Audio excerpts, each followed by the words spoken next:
The late afternoon sun painted the cobblestones of Buckingham Palace in golden hues, stretching shadows long across the immaculate courtyard. A gentle breeze stirred the Union Jack overhead as a quiet reverence settled over the tourists gathered beyond the ropes. Cameras clicked softly, children whispered with wide eyes, and murmurs of history floated through the air.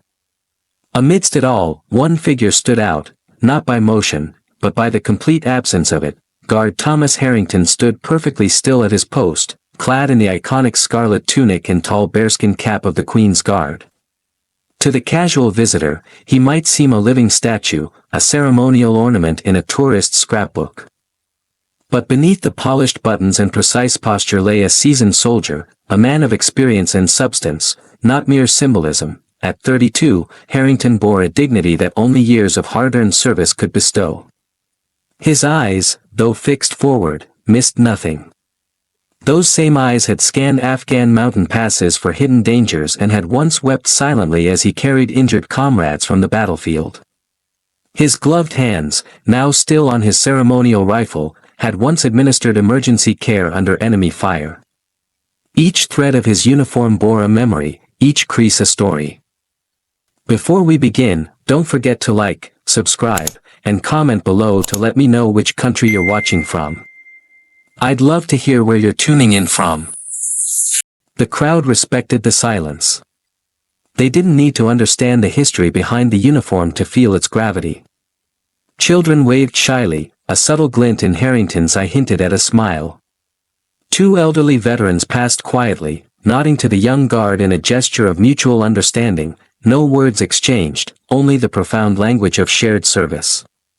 In those fleeting moments, one could see the invisible bridge between generations of soldiers. The palace clock chimed 4 times, its resonant tones carrying across the plaza. Harrington hadn't moved a muscle since dawn, his form unyielding, his resolve unshaken. He wasn't just guarding a building, he was standing watch over a tradition. A sacrifice, and a country's pride. Into this quiet tableau burst a different kind of presence, loud and unearned. Carter Blake, all of 18 and dressed in fashion that screamed wealth rather than taste, sauntered toward the guard lines with a smirk that belonged nowhere near a place of reverence. His white sneakers were pristine, untouched by mud or purpose, and his silk shirt fluttered slightly in the breeze like a flag of misplaced entitlement. "This is so lame," he announced, his American accent slicing through the reverent atmosphere like a dull knife. "Dad could probably buy this whole place." Nearby, his private tutor, more babysitter than educator, tried to rein him in. "Carter, perhaps you should remember who signs your checks," the boy snapped, his gaze locked on the unflinching figure of Guard Harrington. Something about the guard's complete lack of reaction offended Carter. In his world, people responded. They obeyed. They reacted. Here was a man who ignored him utterly. With the casual disdain of the pampered, Carter stepped closer. "Hey, toy soldier," he jeered, his tone thick with mockery. "Bet you wish you had a real job, huh?" The crowd shifted uncomfortably. Parents pulled children closer. An older British woman gave Carter a sharp look, which he countered with what he thought was a charming smile, the same smile that had once spared him a suspension at his elite boarding school. "Don't worry, Mum," he added loudly, playing to the growing audience. "Just adding some entertainment. This place needs it." He circled Harrington like a bored child poking at a museum exhibit. His taunts grew more cutting, more personal, but the guard remained resolute. Thomas Harrington had faced real threats. This young man, for all his posturing, posed no danger, only a test of dignity and restraint, undeterred by Harrington's silence. Carter intensified his performance. "Seriously?" he called out. "Standing there like a mannequin? You couldn't make it in the real army, could you? Had to settle for playing dress-up?" His words struck like cheap arrows, blunt and without honor. They bounced off the silence Harrington held like a shield. Carter leaned in, close enough to smell the polish on the guard's brass. "Maybe you just like wearing fancy costumes," he sneered. "The hat's a bit much though, don't you think?" Mr. Peterson, the tutor, made another meek attempt. "Carter, these guards are actually active duty military. Perhaps we should, active duty." Carter spun around theatrically, addressing the crowd now as much as the guard. "Standing still looking pretty for Instagram. What a joke." A ripple of discomfort passed through the onlookers. A small group of American tourists edged away. Even the pigeons seemed to sense the tension, taking flight from their statuesque perches, but Carter, ever oblivious, saw only an opportunity to dominate. "Still nothing?" he demanded, stepping closer. "You know, in my world, when someone ignores you, there are consequences." The words rang false, a child imitating the adults he barely understood. He wasn't used to being invisible. Harrington's lack of reaction wasn't just indifference, it was a mirror, one that reflected back every ounce of Carter's immaturity. "I bet you're afraid," he whispered cruelly. Afraid to move. Afraid to speak. Afraid to be real. But the only fear in that courtyard came from the tourists, who watched with bated breath, sensing that the boy was about to push too far. And from Carter himself, though he didn't know it yet. Harrington stood firm, a monument of self-control, bearing not just the weight of his uniform but of centuries of tradition. What Carter would do next would shatter the quiet only temporarily, but the lesson it would bring would last a lifetime. The tension in the air was as tangible as the heat radiating off the palace stones. Carter's face, once a smirk of self-assured mockery, now twisted with frustration. Each moment Harrington stood without response stripped away another layer of the boy's carefully curated arrogance. He could no longer stand the silence. "I said, there are consequences." Carter barked, the words cracking as they left his throat. His right foot drew back in a swift motion. In his imagination, the act was clean, decisive, a message sent to the immovable figure before him. But reality is rarely so generous to the prideful. His body, untrained and graceless, twisted in an awkward lurch. His expensive, too tight jeans restricted his motion, his sleek designer shoes had no grip. In a split second, his ankle rolled beneath him, there was no satisfying impact. Instead, a sharp snap and a high-pitched yelp cut through the murmurs of the crowd. Carter collapsed in a heap on the hot stone, clutching his ankle. His sunglasses flew askew, his sleek hairstyle now a sweaty mess. "Ow! Oh, God! My ankle!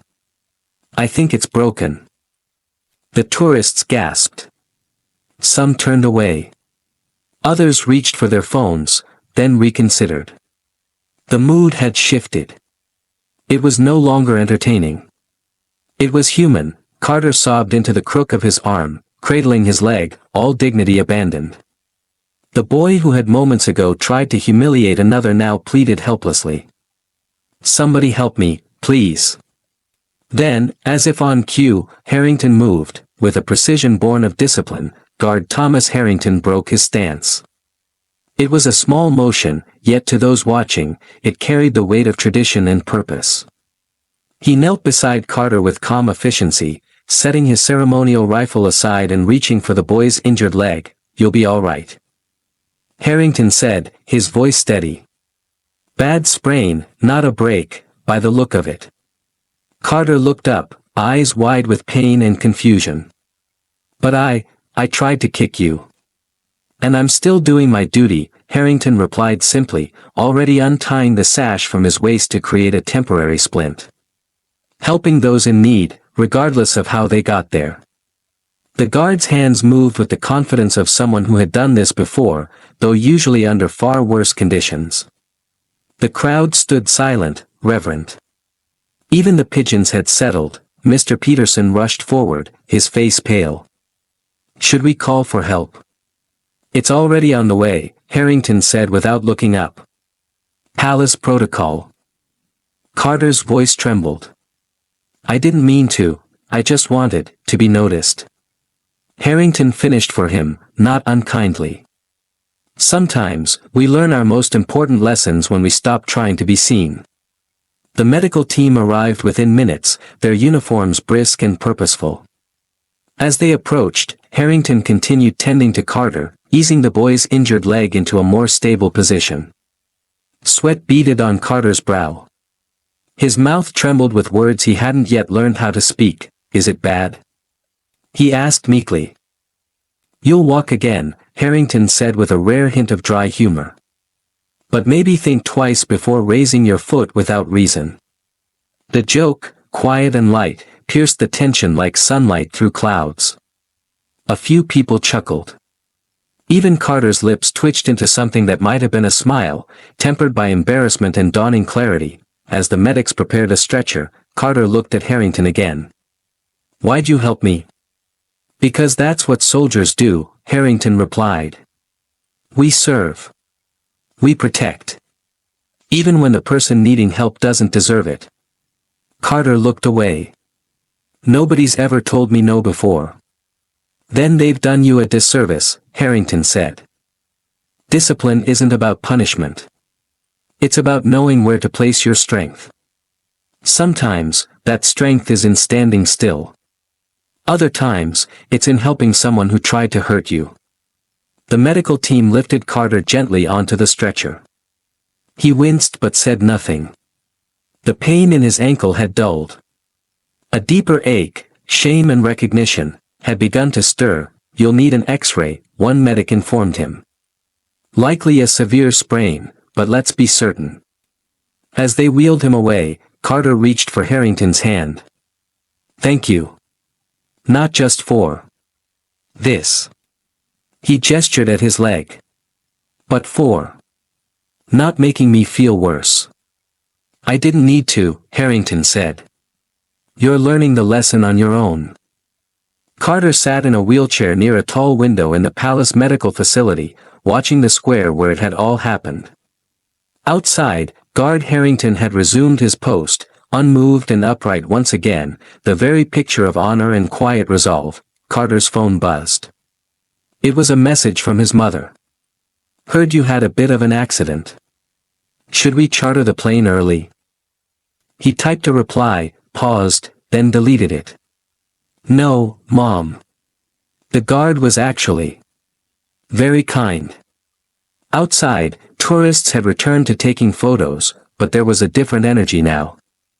More reverent. More watchful, Mr. Peterson approached, carrying a cup of tea. "How's the ankle?" Carter shrugged. "Hurts. But not as much as the realization that I was the biggest fool in the courtyard." "That's growth," Peterson said gently. Later that evening, Carter sat quietly, replaying the moment in his mind. Not the fall. Not the pain. But the stillness, the unwavering strength in the man he had mocked. And the compassion that followed, he understood now. The uniform didn't just make the man. The man honored the uniform. With discipline. With humility.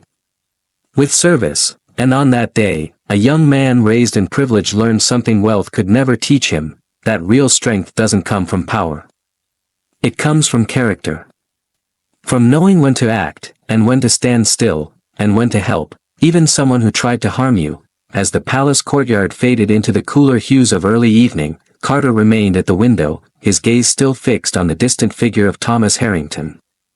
For the first time in years, silence didn't feel like an empty pause between distractions. It felt instructive. Mr. Peterson had brought a second cup of tea, placing it beside Carter before settling into the chair opposite. The tutor studied the young man for a long moment before speaking. "You've been quiet a long while." Carter gave a weak smile. "Trying it out. Turns out silence doesn't mean nothing's happening." The older man chuckled. "No. Sometimes that's when the most is happening."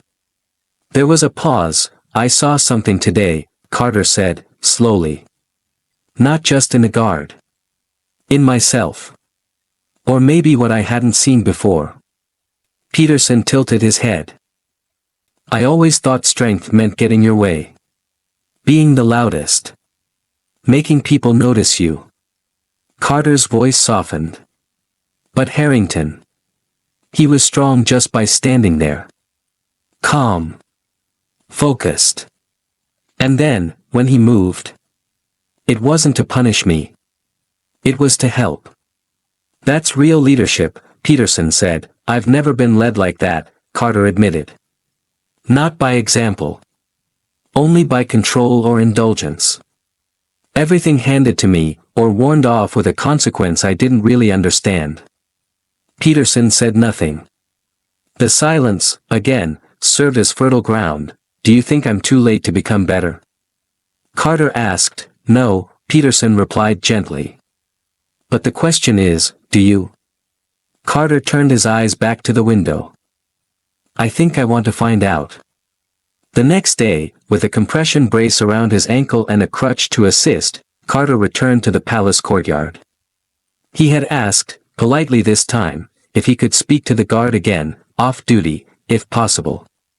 The palace staff, now aware of the incident, arranged a brief meeting in a small break area behind the gates. Thomas Harrington arrived exactly on time, posture straight even in informal uniform. He extended a hand, and Carter, momentarily flustered, took it. Thank you for agreeing to see me, Carter said. I had hoped you might come, Harrington replied calmly. Not for an apology. For closure.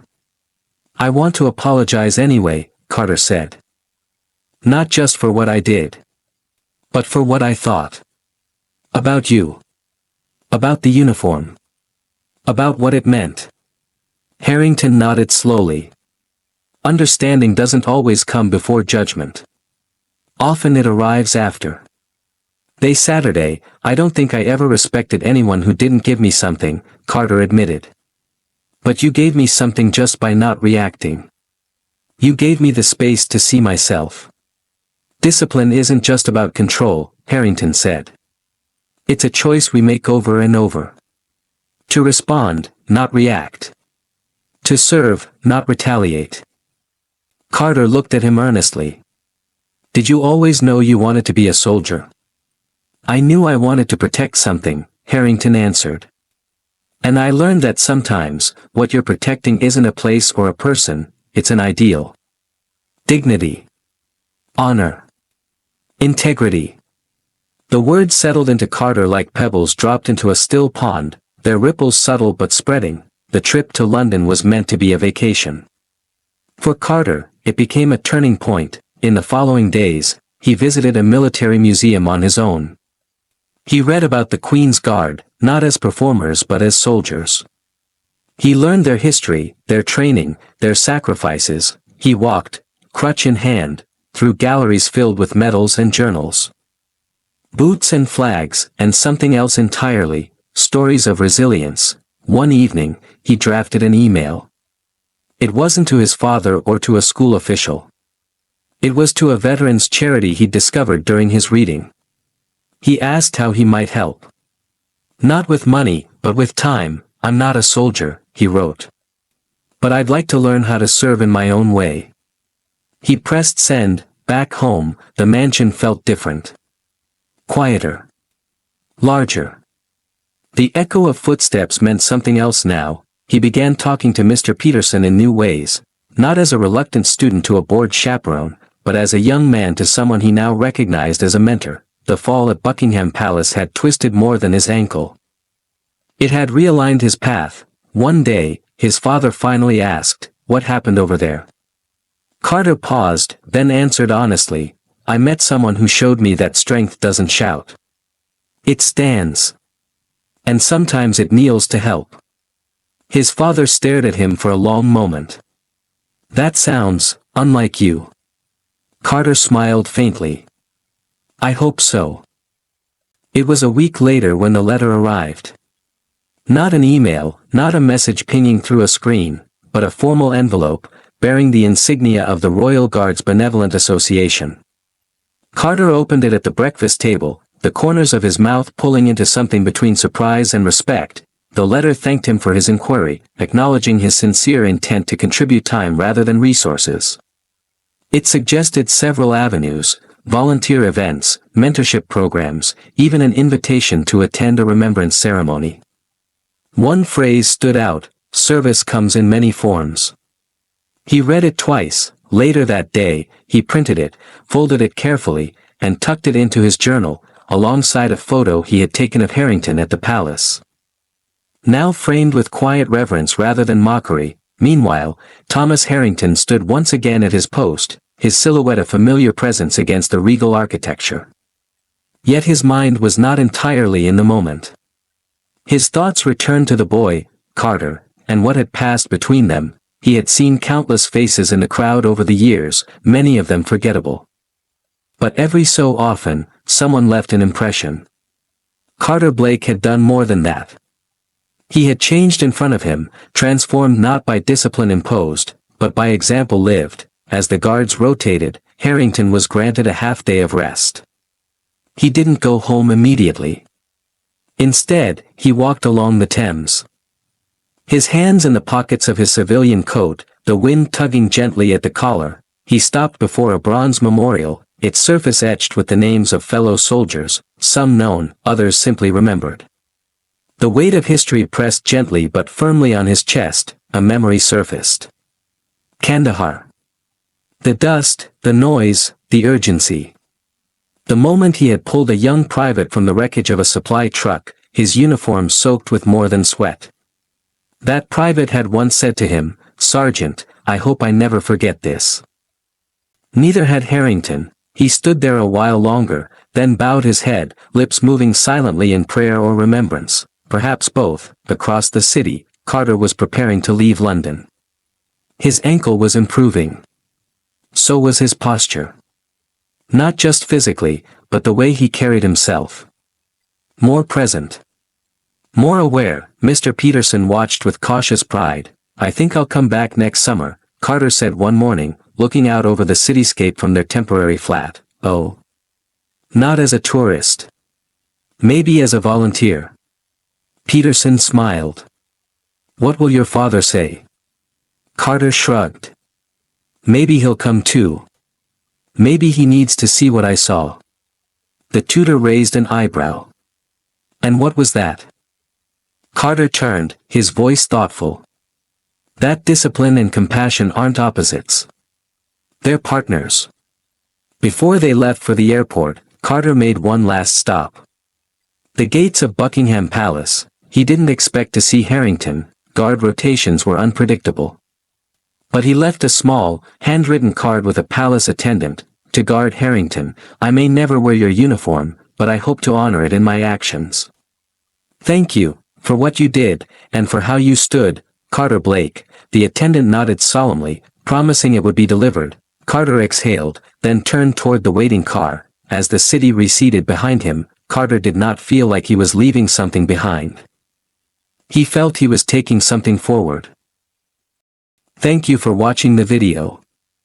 If you enjoyed it, don't forget to hit like and share it. Subscribe to our channel for more inspiring videos. Thanks again and see you in the next one.